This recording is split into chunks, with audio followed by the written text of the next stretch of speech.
Alfa, ¿sí? Y va a ser de gran bendición en nuestras vidas esta serie, honrando al Alfa, así es el título de este tema.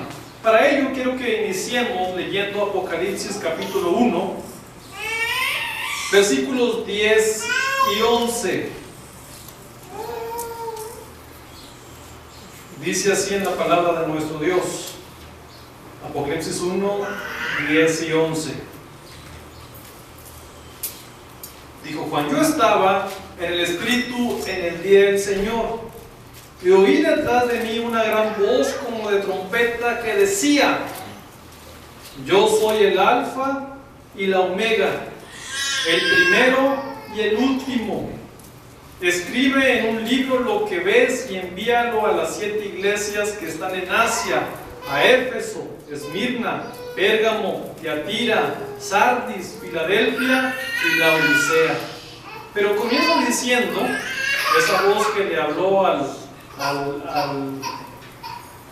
apóstol Juan, le dijo: yo soy el Alfa y la Omega, ¿verdad? Y el Alfa, normalmente hemos dicho o nos imaginamos, porque así es como lo hemos tomado, que el Alfa y la Omega es el principio y fin, ¿verdad? Y son de hecho el inicio del alfabeto griego, el Alfa, y la Omega es el final.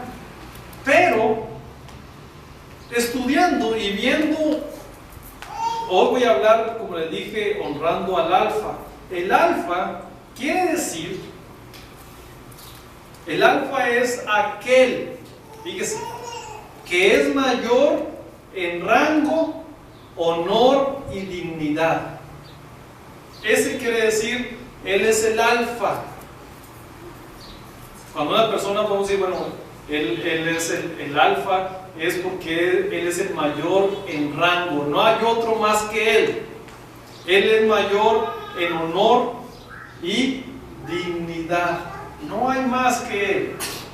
Entonces, hoy voy a estar enfocando que Jesucristo, nuestro Dios, Él es el Alfa, y no viéndolo como el abecedario, como le dije, del lenguaje griego, ¿verdad? Que el Alfa es el inicio y la Omega es el final de ese vocablo. Sin embargo, lo vamos a ver de esta manera, que el Alfa es el mayor en rango, en honor y dignidad. No hay otro más alto que él. Y voy a comenzar hablando una parábola, ¿sí? Esta parábola nos habla, no viene aquí en la Biblia esta parábola, sino que toda parábola es un ejemplo, ¿verdad? Para que entendamos. Entonces, para que usted entienda qué quiere decir el Alfa, voy a poner esta parábola. Había una familia, tiempo atrás, que a lo mejor a algunos de nosotros nos tocó conocer este tipo de familias, donde dice que eran muy pobres, tenían muchos hijos, tenían 6, 8 hijos, antes a veces tenían 12, tenían hasta 16. Entonces tenían 8 hijos y eran pobres y no podían más que comer a veces nada más puros frijoles, tortillas, huevo, tenían sus gallinitas y todo. Y cuando llegaba la Navidad, dice que es cuando preparaban el platillo fuerte, ¿verdad? Y hacían pavo. Y entonces, pero era un pavo pequeño, lo que podían comprar. Y se pasaba la mamá y la abuela preparando ese pavo. Y entonces cuando llegaba la noche, que es cuando iban a dar gracias, dice que era una olla que lo hacían ahí como tipo caldo. Y entonces estaban todos los hijos sentados a la mesa y la mamá metía el cucharón y estaba sacando, daba la vuelta, quería encontrar algo y luego encontraba la pechuga, lo que tiene más carne, ¿verdad? La pechuga. Y entonces sacaba la pechuga la mamá y luego la pasaba por todos los hijos la olían y le decía: esta pechuga es para su papá. Y a él se la servía. Y luego sacaba sacaba las piernas, se las pasaba y decía, esta es para su abuela. Sacaba la otra pierna y decía, esta es para mí. Y ya las patas y el cuello o el pescuezo, como es, entonces, ahora sí se la repartía a cada hijo. Pero la pechuga se la daba ¿a quién? Al alfa. Porque la mamá decía, esta pechuga es especial para el esposo, y el esposo sentaba en la parte, en la cabecera, ¿sí? Y luego estaba la señora a un lado, la abuelita a aquel lado, y ya todos los hijos. Entonces, fíjate, ¿quién era el alfa ahí? El papá. O sea, le daban lo mejor. Y luego las piernas siguen ellos, y ya las patas, el pescuezo y todo se los daban a los hijos. Bueno, así es una representación, es una parábola de quién es el alfa, al que se le da lo mejor. Y eso se le da ¿a quién? A nuestro Dios, porque Él es el alfa. ¿Sí? Entonces esta serie de predicaciones la he estado preparando porque yo decía el viernes, había una inquietud en mi corazón. Normalmente nosotros podemos enfocarnos en ciertas áreas de nuestra vida, porque nuestra vida tiene muchas áreas. Y a veces en ciertas áreas somos muy fuertes, y en otras áreas que hemos descuidado, pues ahí, como lo digo, andamos descuidando ciertas áreas, y entonces a veces tenemos problemas ahí. Pero yo me preguntaba hace tiempo, y por eso surgió estas enseñanzas, porque ese tiempo yo me preguntaba, yo le hice una pregunta al Señor, le dije, Señor, ¿por qué un drogadicto pobre viene ante ti, cree en nuestro Señor Jesucristo, cree en el Evangelio, y entonces él se convierte y deja de ser drogadicto, pero sigue siendo pobre? Así puede ser un alcohólico, puede ser cualquier vicio, cualquier pecado donde estaba sumergido. ¿Por qué cuando ellos son pobres y vienen a ti, son libres aún de la enfermedad? A veces puede venir una persona que le hablamos el Evangelio, que estaba con cáncer, que estaba con alguna enfermedad, ¿sí? Y pobre, y venimos, oramos, creemos y son sanados, pero siguen siendo pobres. Entonces yo le dije al Señor, ¿acaso el Evangelio es poder de Dios para salvación nada más? ¿Nada más es poder de Dios para sanar? ¿Y no es poder de Dios para bendecirnos? Y entonces, estudiando, encontré cuál es la voluntad de Dios a estas áreas. Porque así como estuve predicando hace tiempo, así rápidamente, vi cuál era la voluntad de Dios cuando alguien está enfermo, ¿verdad? Y vimos que la voluntad de Dios es que no estén enfermos. Aún tanto así que Isaías 53 dice que Él llevó ahí en esa cruz, nuestro Señor Jesucristo llevó todos nuestros pecados, ¿verdad que sí?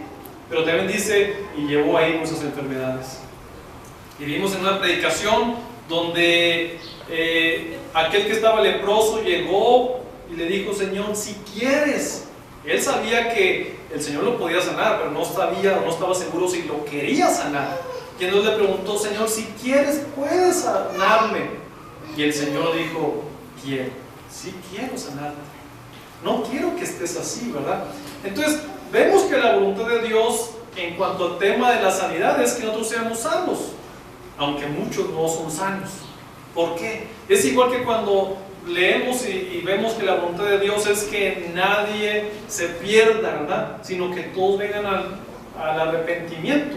Pero si vemos la realidad, es que mucha gente está perdiendo. Pero la voluntad de Dios no es que se pierda nadie.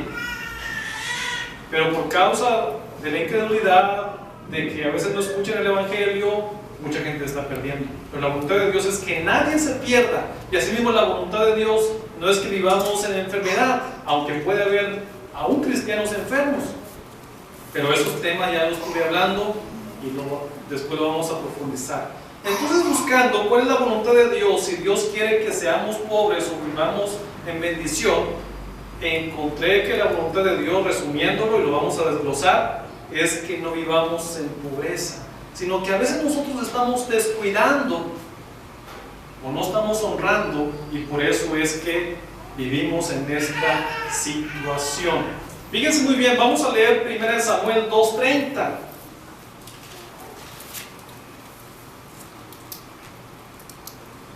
Cuando lo tenga me dice a mí.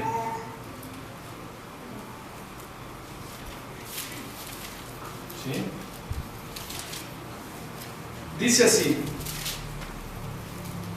por tanto Jehová, el Dios de Israel, dice, no dijo ni dirá, sino dice, Dios, Jehová de Israel, el Dios de Israel, dice, yo había dicho que tu casa y la casa de tu padre andarían delante de mí perpetuamente.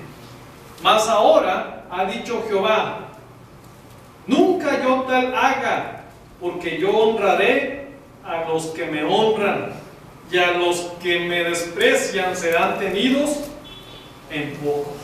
¿Verdad? ¿Ya le había leído ese pasaje?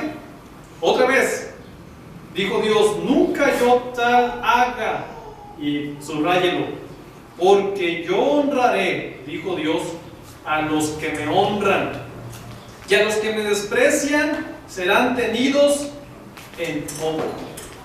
O sea, vivirán en escasez, en necesidad, en enfermedad, en problemas, ¿por qué? Porque están despreciando a Dios. Nuevamente, porque yo honraré, dijo Dios, a los que me honran, y a los que me desprecian serán tenidos en poco. Por eso estoy hablando este tema, que tenemos que honrar al Alfa. Pero ¿cómo lo vamos a honrar? Bueno, nosotros podemos imaginarnos y podemos pensar que honramos a Dios de muchas maneras. ¿Sí? Como en muchas áreas podemos decir, bueno, yo estoy sirviendo a Dios en esta área. Pero tenemos que ver cómo es que dice Dios que debemos honrarlo. Cómo es que Dios que dice que debemos servirle. Y vamos a ver cómo debemos honrar a Dios. ¿Sí? Rápidamente vamos a Génesis 4, versículo 3 y 5. Del 3 al 5, perdón. Génesis 4.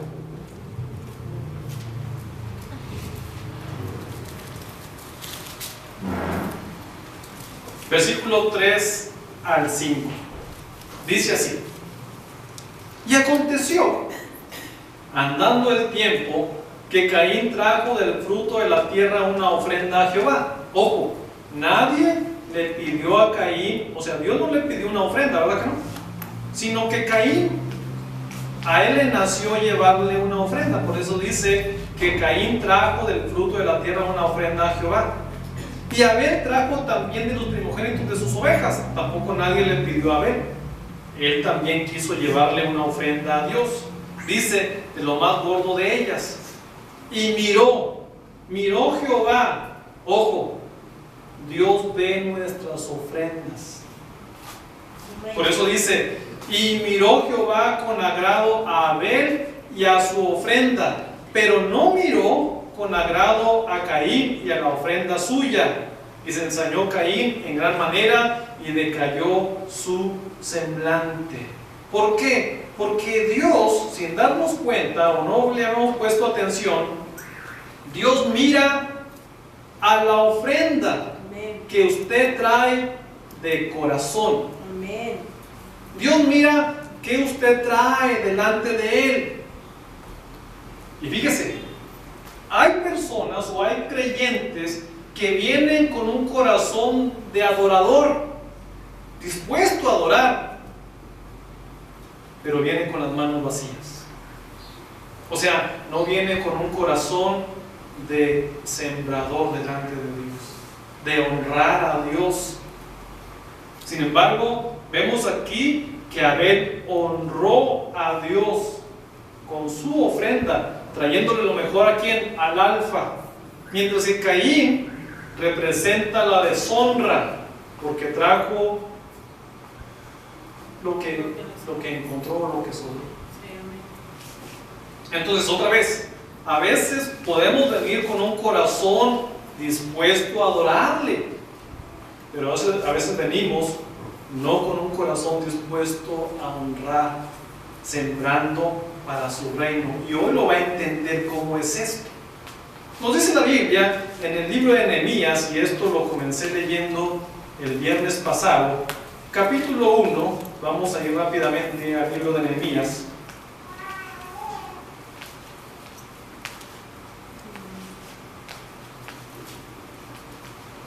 Versículo 1 dice así: palabras de Nehemías, hijo de Acalías, o sea, él es el que está hablando, ¿no? Dice: aconteció en el mes Quisleo, en el año 20, estando yo, porque el que está hablando es Nehemías, estando yo en Susa, capital del reino, que vino Hananí, uno de mis hermanos, con algunos varones de Judá, y les pregunté, fíjense, por los judíos que habían escapado, que habían quedado en la cautividad, y por Jerusalén. ¿Por qué les preguntó? Por los que habían escapado, por los que habían quedado ahí en Jerusalén. Porque cuando fueron a conquistarlos, que se los llevaron cautivos, muchos salieron huyendo, muchos se escondieron en cuevas, en otros lugares, y a ellos no los agarraron cautivos, ¿verdad? Ellos después se regresaron a su ciudad, o sea, a Jerusalén. Entonces dice que Nehemías les preguntó a Hananí y a los demás, les preguntó: ¿cómo están los que quedaron allá del remanente? Versículo 3 dice: y me dijeron, el remanente, los que quedaron de la cautividad allí en la provincia, están ¿qué? En gran mal y afrenta. Fíjese esta palabra. ¿Cómo estaban? Dijeron, están en gran mal y afrenta. O sea, están atravesando problemas muy duros. Y siguieron diciéndole: y el muro de Jerusalén está derribado. O sea, la muralla que cubría, que guardaba la ciudad. Dice: y sus puertas están quemadas a fuego. Y entonces el versículo 4 dice Nehemías: cuando oí estas palabras me senté y lloré, e hice duelo por algunos días, y ayuné y oré delante del Dios de los cielos. ¿Sí? Ok, esto ya lo he predicado, usted ya lo ha escuchado. Él se puso a orar, estuvo investigando qué tenía que hacer, estuvo orando por un espacio de como 4 meses, hasta que vino la respuesta de Dios cuando el rey un día le preguntó: ¿por qué estás triste, Nehemías? Y entonces Nehemías, él supo que era la respuesta de Dios y le dijo todo, ¿verdad? Le dijo: estoy muy triste porque mis familiares, la descendencia de Israel que ha quedado en la cautividad, está como en graves problemas, en grande mal y afrenta. Y entonces le dijo: te ruego que me dejes ir. Y el rey, movido por Dios, lo dejó ir y le dio provisiones, ¿verdad? De madera, de muchas cosas. Aún le puso una guardia y aún le puso sirvientes al servicio de Nehemías. Y cuando Nehemías llegó y comenzó a ver la devastación, la desolación, pero sobre todo él comenzó a ver la pobreza que estaba viviendo el pueblo. Póngame atención, porque ahorita lo vamos a ver. Estaban viviendo en pobreza, aunque ellos leían la Biblia todos los días, aunque ellos oraban todos los días, aunque ellos querían servir a Dios, pero a veces no sabían cómo, porque los que estaban ahí, los gobernantes que habían quedado, o los que se habían elegido como gobernantes, ellos les decían que hicieran como ellos querían y no como decía la palabra de Dios. Y entonces, fíjese, nos parece esto común. Estaban viviendo en pobreza, aunque leían la palabra, aunque oraban mucho, aunque ayunaban mucho, pero seguían viviendo en pobreza. Vamos a leer cómo estaban. Capítulo 5.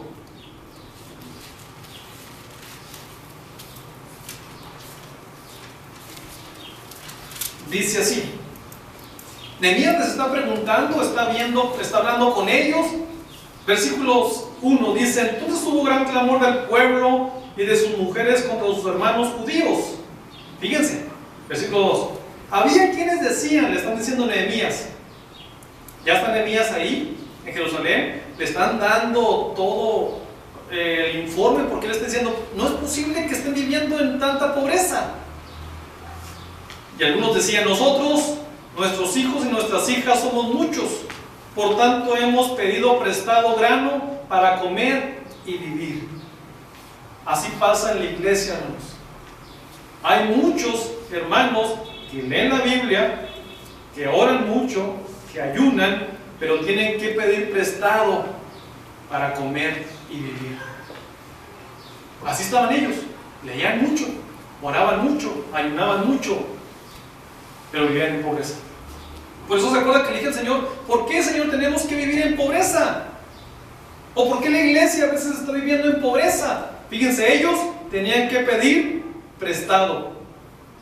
Cuando el Señor les había dicho, cuando les repartió la tierra, cuando estaba que conquistaron allá con Josué, la tierra que Dios les había prometido, y cuando leemos Deuteronomio capítulo 28, Dios a través de Moisés les dijo: si guardaren todos mis mandamientos, mis estatutos, los pusieran por obra, y no se apartaren de ellos, estas bendiciones los alcanzarán. Amén. Deuteronomio 28. Amén. Y hay una serie, de hecho son 28 bendiciones que vienen ahí. Y una de ellas dice: ustedes prestarán. Amén. Y no pedirán prestado. Amén, gloria a Dios. Pero también, después del versículo 16 para adelante dice: pero si no guardan mis mandamientos y los pones por obra, ni guardan mis estatutos, dijo Dios, también estas maldiciones te alcanzarán.